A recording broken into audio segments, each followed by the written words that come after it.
Біз қазақ жағдайымыз келсе бар ғой.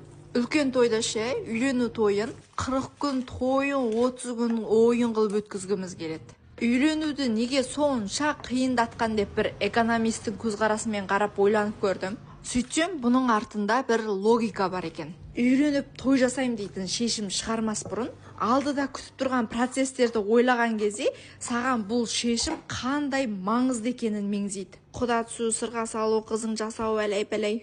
Одан қалса екі тойда бәрінің тілегіне бір-бірден тұрып шығу дегендерді ойласаң бар ғой, қатты үйленуге желаниең ұрып тұрмаса қоя салайын ба дейсің ғой. Тойың жасайсың, ал бітті ғой. Біткеннен кейінде де оның рөлі бар. Ажырасуды қиындатады. Қаншама халықты шақырып жария қылып айттың, бетің жүзің бар. Тойды өткізуге қаншама дайындығыңа энергияң кетті, ақшаң кетті. Бұл деген құрған отауың қандай бағалы екенін тура мағынада көрсетеді, бағалы деген сөзді. Сабырға шақыратын функциясы бар да. Той жасау арқылы өмір деген кітаптың ішіндегі астын сызып, жирныймен жазып, ерекше екенін көрсететін бір құрал сияқты. Той жасаңдар деп жатқан жоқпын, әшейін анализ жасап жатырмын. Бәріңізді люблю.